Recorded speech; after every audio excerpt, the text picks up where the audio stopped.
Chris, is there anything you could say about the recent news?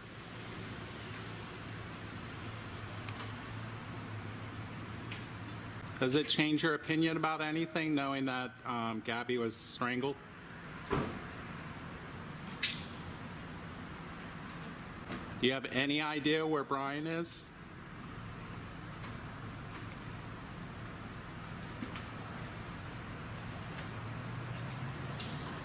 Does Brian have a history of violence or anything, or have you noticed anything with the relationship with Gabby since she lived in your home?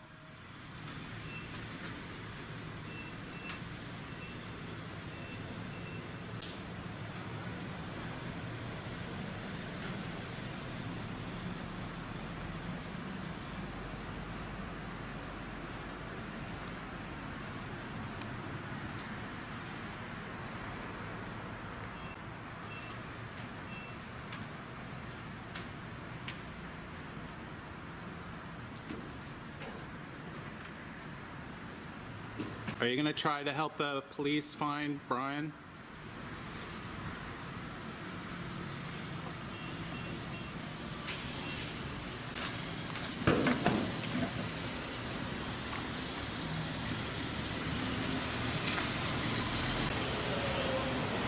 Were you surprised when you heard the news?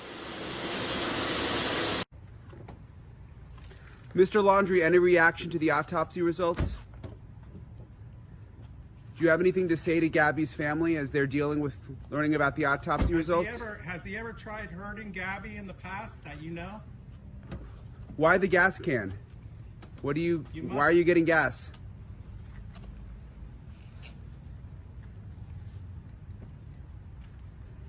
Were you surprised when you heard the news, or is this something you expected?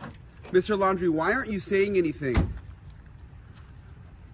Is there anything you want to say to Gabby's family? Do you know where Brian is?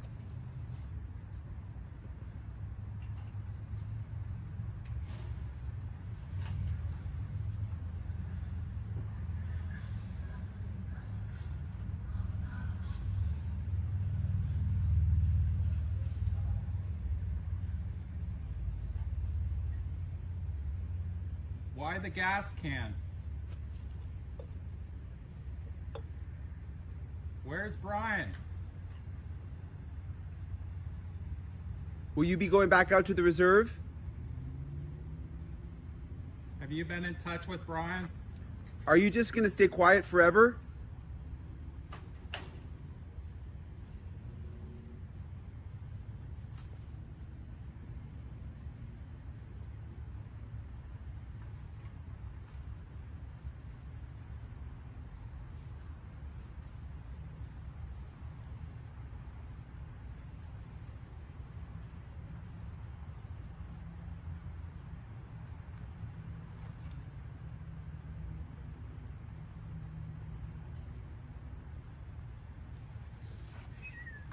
Yeah, Nicole, the Laundries are still pretty much silent. The dad actually came out today. We tried asking him questions again. It was an interesting scene today. You're going to see that in a moment.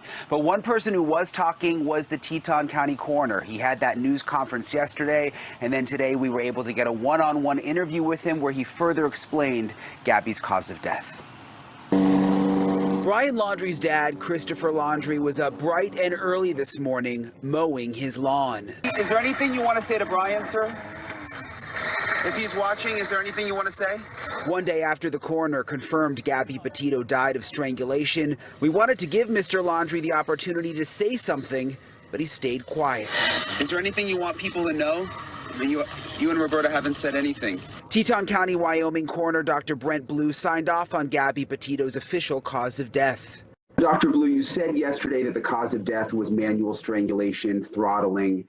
Can you explain what that means, especially the throttling part? Throttling generally means that it was done with human hands as opposed to an instrument. It doesn't necessarily have to be, but manual strangulation basically means that it was not done with equipment. How do you determine that? Well, it's determined by the nature of the injuries around the neck. Dr. Blue says he's not allowed to get into Gabby's specific injuries because of the ongoing FBI investigation. What sort of challenges are involved in an autopsy when a body, as you described yesterday, has been out in the wild for 3 to 4 weeks? In a situation where any body is out in the outside, whether it's exposed to the elements and insects and animals, there is various forms of decomposition. At yesterday's news conference, the coroner brought up domestic violence and today clarified his comments this way. There were indications that Gabby was in a relationship, a domestic relationship, which could play a part in this case, but I don't have any direct evidence of that. So a lot of things that the coroner said he just cannot talk about at this stage of the investigation. He did, though, confirm that both DNA and toxicology tests were done. He would not elaborate, though. Brian, one question I had, did Dr. Blue say whether or not the FBI knew and was supportive of him releasing the information on the autopsy when he did? Well, that's a good question, because you'll remember in that actual signed autopsy report, it was dated October 5th, which means all of this was sorted out more than a week ago. I asked him about that. He said he was holding off on going public because the U.S. attorney asked that he please not release it publicly until yesterday. What that means about what was going on behind the scenes, we're not exactly sure. Also, Brian, we have learned Gabby's family, they're headed to Wyoming right now. Yes, Gabby's family on the way to Wyoming right now to pick up her remains. Obviously, hard to imagine what they're going through with the release of the cause of death, but we know that Gabby will be cremated. And the laundry's in the home behind you. We just saw that light on the garage just flip on. Brian Entin, thank you. Is there anything you want to say to the Petito family? Judging by the thousands upon thousands of people who watched a live stream of this very strange decision by Chris Laundrie, it was by far one of the more surreal exhibitions we have seen on that front lawn to date. 1 month, no one mows the lawn. Full month in Florida. And today's the day Mr. Laundrie decides to do this in front of the press and the protesters. NewsNation's Brian Entin witnessed the whole thing. I don't even know where to begin. This is something, Brian, that you have said. You have said over and over, they don't come out even to mow the lawn. You talked to him while he was actually mowing. Did you get the impression he might have said something, that he was about to say something, or did he even look at you?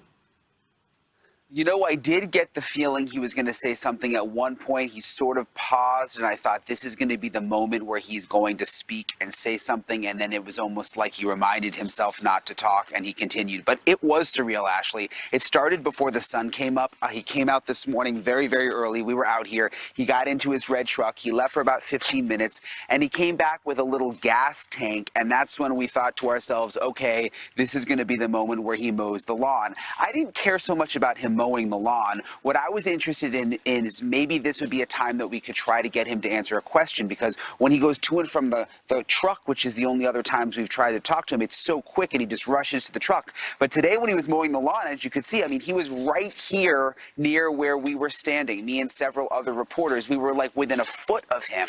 So we had a chance to make eye contact. I thought maybe for a second we could try and gain his trust and he would answer a couple of questions. Again, when he was over there near this makeshift memorial on the corner of his lawn and he was weed whacking around that, I thought there was a moment he might talk, but he didn't. But I think that, and I was reading the comments of all your followers during this live stream, and many of them said the same thing. There's nothing wrong with mowing the lawn.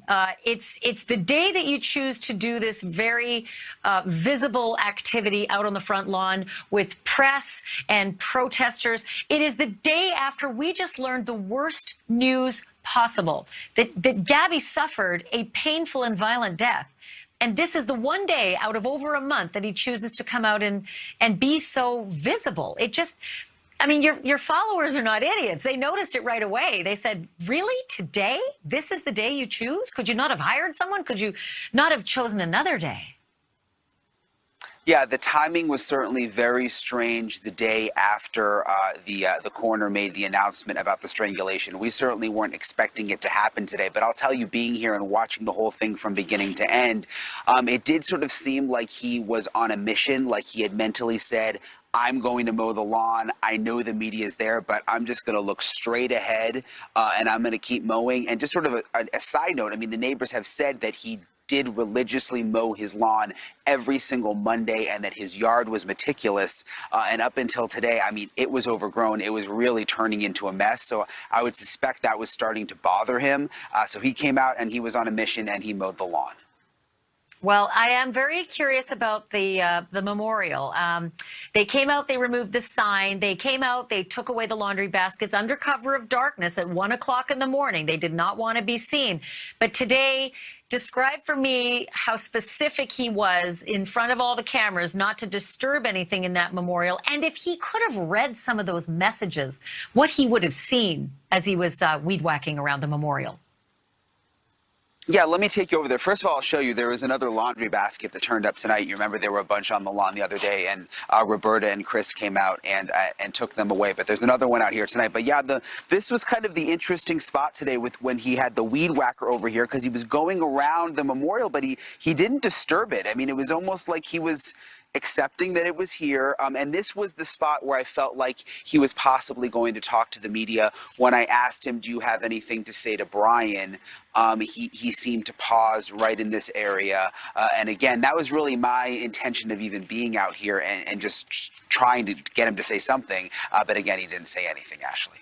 So I was wondering, since that news yesterday, which was, really hard to hear, that I think in the back of our minds, we all had hoped that maybe Gabby died accidentally, that maybe there was some other explanation to all this awfulness. And yet the only explanation was that it was more awful than you could imagine, sort of hand-to-hand manual strangulation. We're going to get into why we know exactly that there were hands-on. It's not just that it was called manual strangulation.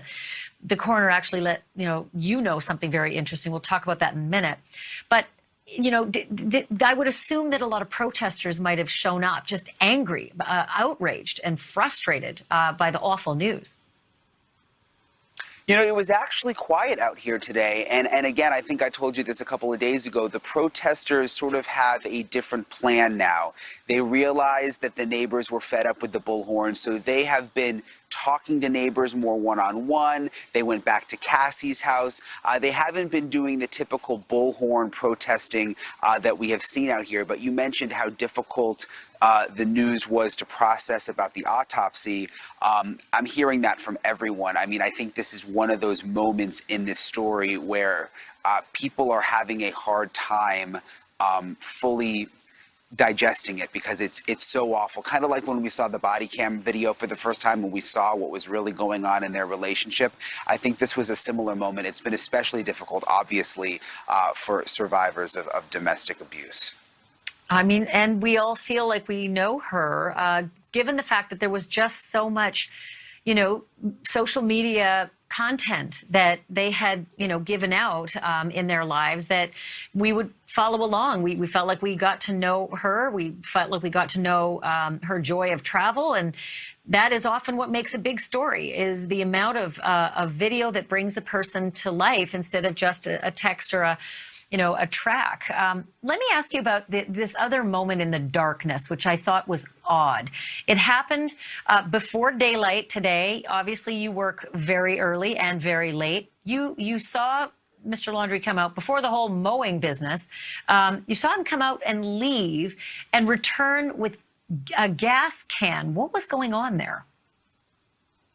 Yeah, so he left again. It was about 15 minutes. We weren't sure where he went. And then he returned a short time later, pulled in, and he had the gas can with him. And he took it into the house, which was interesting.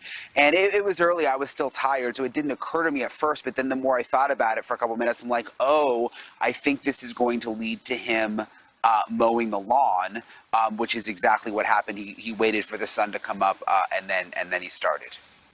So I really thought that perhaps this being the day after the autopsy report came out, that maybe Mr. Laundrie would have a moment where he wanted to say something to Gabby's family, even something short. But again, that didn't happen. I'm still curious as to why the pre-dawn trip for gas. I mean, clearly at the time you wouldn't have known that he was going to do the lawn, but why did he need to leave in the darkness to get the gas? Well, I think, it's noticeably cooler here in the morning. It's obviously a very hot time of year in the middle of the day, so I think he probably wanted to get the gas for the lawnmower, and then as soon as the sun came up before it got really hot, he was out mowing.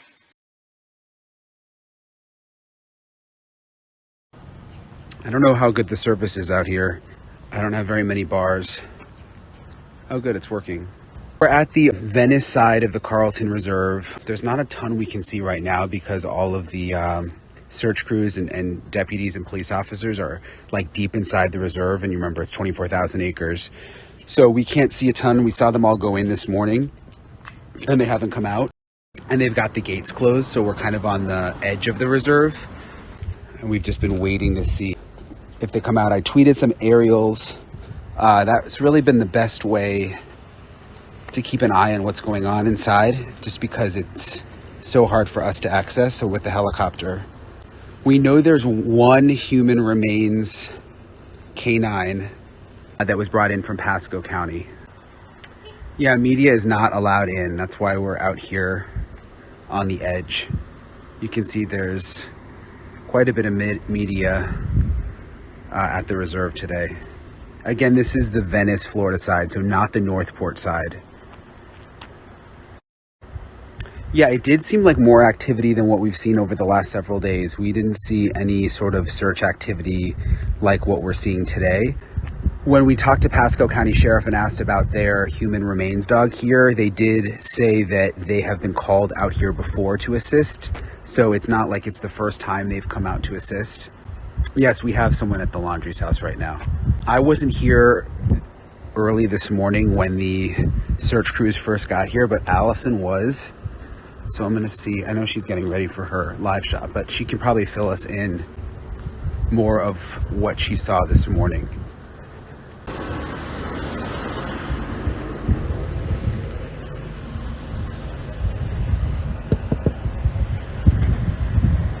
Me again. Sorry. Okay. I was just telling them you were I think you were the first one out here, weren't you? Yeah, I was the only one out here this morning, actually, while the law enforcement was out here. Yeah, I got here around maybe 9:10. And obviously, like I told you before, I do this every day. It's my routine. I come to the Venice side and then I go to the Northport side. And all this week it's been crickets. We haven't seen anything. We haven't heard anything. And then sure enough, I pulled up to that sign over there, the white sign. The sign that now says nothing. Why does it say nothing? It looks like they painted over it or right, something. It said Carlton Reserve before, but I'm not sure why. This is a county park, so maybe we could ask the county that. But yeah, and sure enough, there were a bunch of different law enforcement vehicles out there. Pasco Sheriff's Office, Brevard County Sheriff's Office, all canine units. And then of course, as you know, we were able to confirm that it was human remains detection canines. Yeah. So you saw did you see the canine or just the truck? I heard them barking. Oh, did you? Yeah. Let me pull up this video. Here, let me make sure my volume's all the way up. Hold on 1 second. Let's see. And actually, let me move forward. You can actually hear them. Let's see. So was it more than one? Yeah, I think there were like 4 that I could see. They kind of had a meeting. If you listen. Oh, yeah. You hear the barking.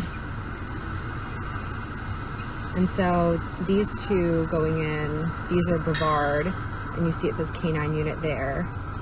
They were all kind of stacked up. And then this is that, the other canine unit from Pasco, and then another canine unit from Pasco. And they said to ignore, obviously, the forensics and the arson writing on the vehicles, because that's just, the investigators are, part of this. I tweeted that out earlier because people were wondering about the arson thing. Right, but it's just the car they're in. Yeah, and same with the forensics vehicle. Same deal there. So yeah, so people were asking me, we haven't really seen activity like this in a while, have we? No, not outside. And it's tough to say for sure because looking inside, of course, we can't go beyond that gate that's right there or beyond that gate. So we can really only go by what we see from the ground at the entrances. So that's as far as we're able to go. But it was just interesting because on this side, and then I went over to the Northport side. Let me see if I can pull this up. No. We went over to the Northport side as well, the Myakkahatchee Creek Environmental Park, and I had to jump out of my car real quick to get this shot, but Northport PD was Oh, that was on the there. Northport side. Yeah. That was near where we were the other day. Yes. Christopher. He went in. I think that's the bridge right actually, there. Or is it a different spot? I think he came in on the Venice side, didn't he? I think he came in on this side. I think right there. Oh, did he? No. He went in on the Northport side. side. Yeah, it was the Northport side. Yeah. I wasn't here, so I missed that. But yeah, so it was just interesting because, you know, obviously we don't put our chopper up every day. It kind of depends on if I see something, then hey, let's see what's going on. And today, obviously, we went up in the sky. Paul Lamison went up there and saw. It was interesting how they were searching too, right? I don't know if you saw. They were kind of like combing through on foot, just walking. Pasco County, I don't know if they told you guys the same thing, basically told us that they've been called out here before with the same dogs, that it's not like totally unusual. Right, and I think they said also that that specific kind of dog that they have trained for that specific reason, not many agencies have that kind of specifically trained dog. Usually it's like a volunteer group or something like that. Yeah. You know, so an actual official law enforcement agency that has that type of... Anything else going on with you, Allyson? No, not much. That was kind of the big thing today. I'm not sure if you stopped by the house. You haven't stopped by yet. Yeah, and we have someone there. Your handle, WFLA Allyson, right? With a Y. With a Y, yeah. With a Y. So that was all at 9 o'clock this morning or so, and they were, I think, in by 9:30ish. And then this was another vehicle that went in. Yeah, that's another vehicle that went in. Okay, there's a lot going on. And that was at 1:40. So, yeah. Okay. So there's definitely been some movement out here. So we'll keep an eye on when they come out, and you know, maybe there were more people in there that we didn't see just when I happened to pull up. So. All right. Well, good luck. I'll call you later. Okay. Talk to you later. So hopefully, I see some of you saying the connection is going in and out. Like I said, we're in a really random spot. Yeah, so Allyson and I work together a lot since we started doing this a month ago. So sometimes like she'll cover the house and I'll go to the reserve, or she'll be at the reserve and I'll cover the house. Yeah, definitely not human remains found that we know of. And again, the Pasco County Sheriff was pretty clear that this is not unusual, that they're called out to help with the search. This has happened before because they are one of the only ones in the area that has the human remains dog. Yeah, we have someone at the house now, and Luis and I are about to head back over to the house here in a little bit.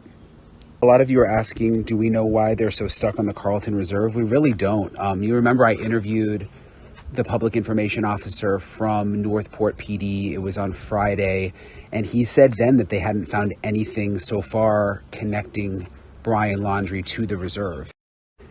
That was as of Friday. We don't know why. Obviously, Brian's parents said he went hiking here.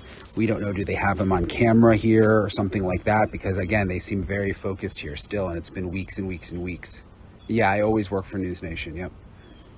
So some of you are saying Brian's at his lawyer's house. So we actually texted Mr. Bertolino today and asked him flat out, do you know where Brian Laundrie is? And he said no. So that was, I think other reporters have asked him that before, but today was the first time that we actually just flat out asked that question, and he said no. I did reach out to Cassie again today, yes. A lot of you are asking about Doug. I don't know anything about the Doug situation, so someone DM me, because I don't know, I'm not sure what you're talking about. Yeah, focus today is Venice side. Someone's asking me, do I think he's at the reserve? You know, I don't know, but I think there's definitely something that the FBI knows that we don't know, because for them to spend this amount of resources here at the reserve for this long, there's got to be something. So we're going to head back to the house here in a little bit. I'll be on NewsNation tonight, same times as always, Bandfield tonight, NewsNation Prime. Some of you are talking about Surfside. Yeah, I covered Surfside, the collapse there, for probably a full month just like this. So that was an awful story too. Really sad. Okay, so I'm gonna let everybody go, just because I gotta get going. We gotta go back over to the house, which we're not on the Northport side, so it takes a little while to get over there. I'll keep you posted if anything happens today, and we'll see you tonight on NewsNation. All right, talk to you guys later. Bye.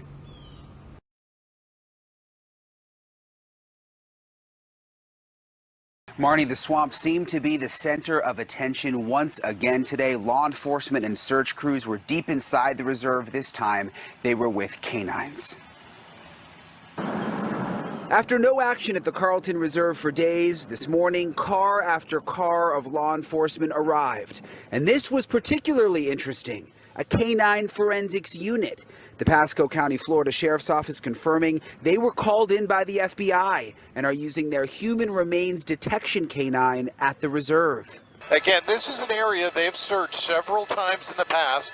The one thing we can tell you is that the area is drier than it has been. There's some law enforcement in the back of this vehicle. The 24,000-acre reserve is a difficult place to search, but it's gotten easier over the past week because water levels continue to recede. With less flooding, is it possible investigators now believe they could locate Brian Laundrie's remains? They won't say, but Northport police did tell me less than 1 week ago they believe there's a 50-50 chance Brian is dead or alive. I don't think that if we were to locate his body in the preserve, that it's going to benefit one way or the other the investigation. It will provide closure for the Laundrie family. I don't think it's obviously going to provide closure for the Petito family because they want answers. They want to know why, how, when, all those important things. And there has been a lot of speculation over the last several days about whether the Laundrie family attorney, Mr. Bertolino, may know where Brian Laundrie is. We actually texted him that exact question today. We texted him, do you personally know where Brian Laundrie is? And his response today was, no, I do not. Marnie? Interesting, Brian.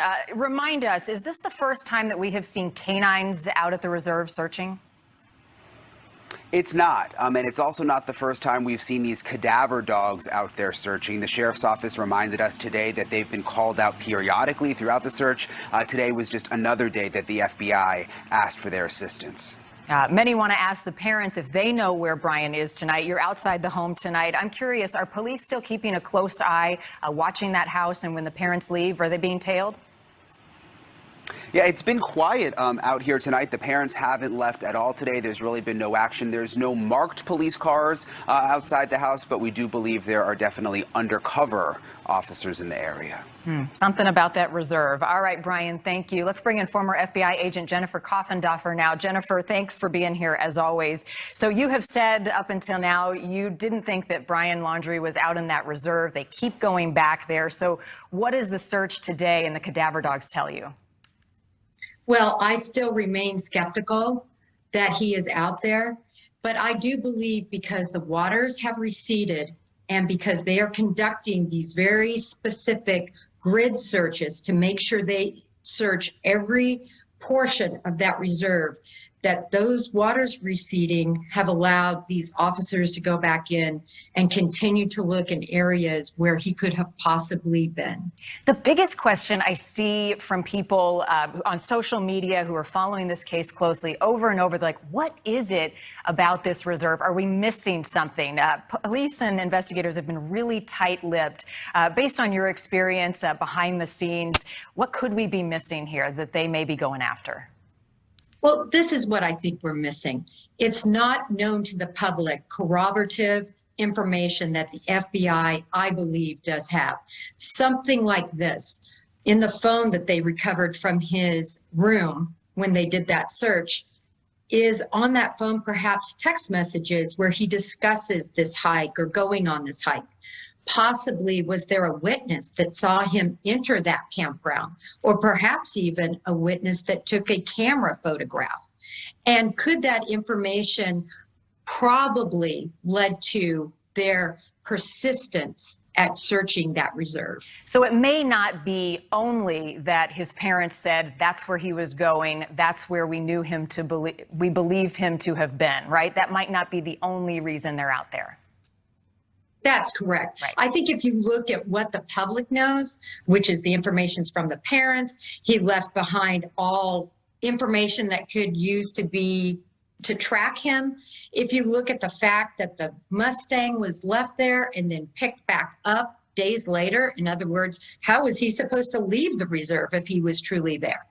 The late action on the missing person report from the parents, all that would lead the public and myself that he is not there.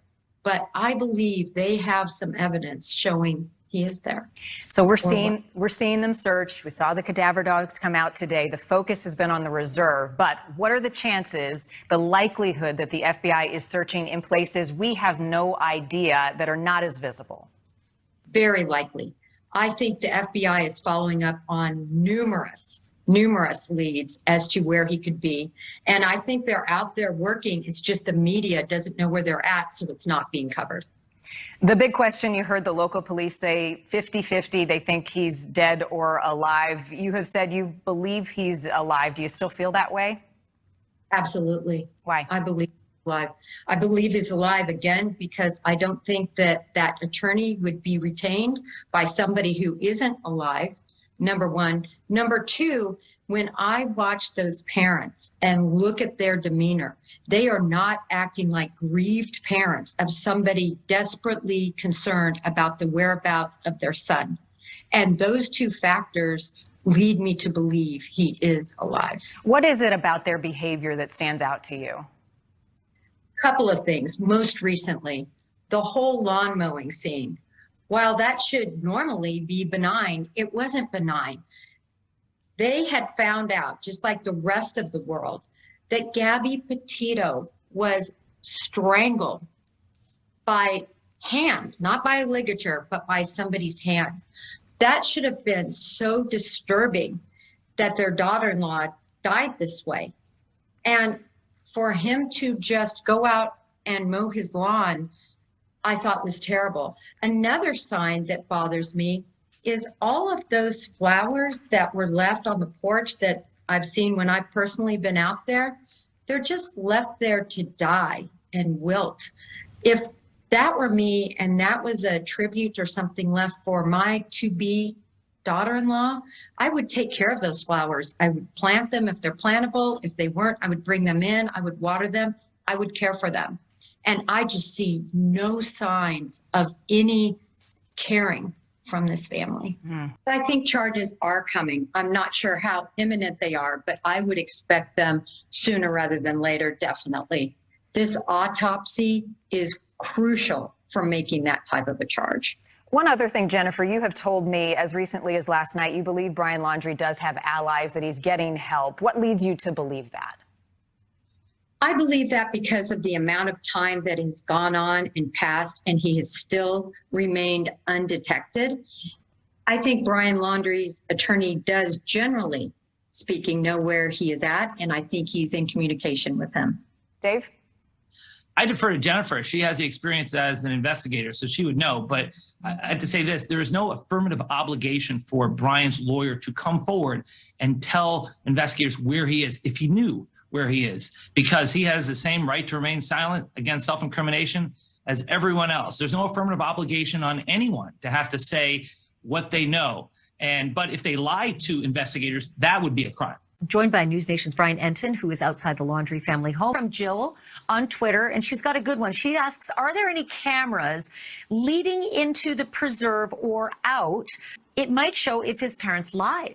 Right outside the reserve, it's not like there's any shopping centers or a mall or any businesses like that. There are some small neighborhoods. We've checked around, but no surveillance cameras from what we can see. On Twitter, asks this, if they do find Brian dead, can they still look into the involvement of the parents? Absolutely. I would assume so. You might know better than me, Ashley, with this one, but I would assume so if they can prove that the parents somehow hid Brian at one point or helped him get away. Yes, absolutely. It's a great question. I will only add to it that if you are guilty of obstruction of justice, it doesn't matter if the people you are obstructing justice regarding are dead. So yes, if you lie to the police, it doesn't matter who dies around you. That is a crime. So yeah, it's a great handle. Road Trippin' on Twitter asks this, do you know if the police have eyes on the swamp after nightfall? So we know because we look at the flight-aware tracker system that there are helicopters that have been up in the night that they use flare technology, we're told, where they are looking for, anything heat sensing in the swamp. So yes, I don't know about last night or the night before, but over the last month or so, we have seen that happen at the swamp. Carrie on Twitter has this question. I would like to know if any of these possible sightings were believed to be credible in a certain area. I'm assuming all the places where, the Appalachian Trail and the people who've said they've seen him in other countries. Wouldn't law enforcement need to warn those in the area for public safety? It's a good question. First of all, none of the sightings have been confirmed. Last time I spoke with police, they emphasized that none of the sightings so far are confirmed Brian Laundrie sightings. So they haven't really warned the public in any certain areas. Although interesting, and we touched on this the other night, Ashleigh, that now the FBI has been officially calling Brian Laundrie a fugitive, which that's sort of new this week. He had a, warrant for bank fraud, this federal charge. So we were calling him a fugitive because if you're not around and you're on the run and there's a warrant, you're a fugitive. Okay, Joe on Twitter says, is the FBI going to make a public plea to increase awareness and encourage citizen assistance?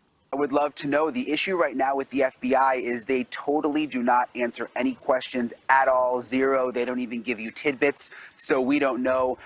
But you have to remember, this case is already getting so much coverage. Most people know what Brian Laundrie looks like. So I'm not sure that a public plea at this point would really change much. Shauna, and I'm just going to read it live as it came in. Where was Gabby when Brian flew to Florida from Utah? He flew back to do the storage unit and then went back to meet her. Do we know? It's our understanding that she was staying at a hotel in Salt Lake City. And according to Cassie, when Brian was back here doing the storage unit or whatever he was doing, he met up with Cassie and that they FaceTimed Gabby. And Cassie says that she did see Gabby and speak with Gabby on the FaceTime. Michelle asks, does Brian Laundrie not have any friends? I haven't seen one friend of his step up through this whole thing. And that might be one of the #1 questions I get. Why aren't you talking to more of his friends? Where are his friends? It's a good question. We obviously have tried. We have producers who have tried. There are not people coming forward, and we have not been able to find a lot of his friends. Is there any video of Brian Laundrie driving to the preserve on the day that he went hiking? Not that we have. All that we're going on right now is what police say, which is that the Laundries in the house behind me told them that Brian went hiking at the reserve.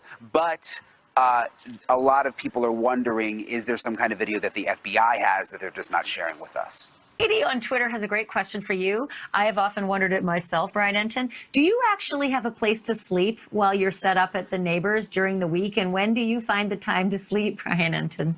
We do have a hotel. We sleep in the car a lot. We're at the neighbors most of the time. We have another, I'm with Luis all the time, my cameraman. We have another cameraman who fills in for us just to keep an eye on the house. And that's when we go to the hotel and sleep. And I'm just going to add to that, he doesn't get enough sleep. Trust me, he and Luis are working longer days than I would care to ever work myself. So, Jay, I'm on Twitter. If the Laundries are so miserable being bothered, why do they continue to stay in that home? Couldn't they go elsewhere? That's another one of the top questions that I've heard. Why don't they go stay with family? Why don't they get an Airbnb? I don't know the answer to that question. The only thing I can think of is, how people are with their own house. It's sort of like their castle. Maybe they feel the most comfortable here. They want to hunker down, but we don't know for sure. I think it's Bingy B, just like the name. And they ask, do you know if the Laundrie's attorney can become liable if they find out he knew where Brian Laundrie was and lied about it, particularly if Brian Laundrie is charged with murder? I'll jump into it and I want you to add to it. #1, yes. If you lie to the police, it doesn't matter if you're a doctor or a lawyer, it's lying and it's obstruction. And there's a charge, lying to authorities. So, yeah. And then there could be more to it as well, especially if he suborns perjury from someone who gets up on the stand and lies. He allows that to come out in any kind of trial if he's representing them. I think he's a real estate lawyer, though, right, Brian? So I don't think he'd be a criminal attorney for them in court. He is a real estate lawyer in New York, and I've heard several different lawyers explain it differently. You can't lie to the police, but are the police or the FBI really asking Mr. Bertolino, do you know where Brian is? Is that a question they would be asking the attorney? If they're not asking, I'm not sure he actually has to tell them. You're darn right about that, my friend. And the truth is, it's always tick-a-lock. Whether you're the lawyer or the clients that you're advising, don't talk, because you're going to say something dumb, and certainly don't text them. So, hey, Brian, thank you for that, and thank you for working late every night and answering everybody's questions. Appreciate it.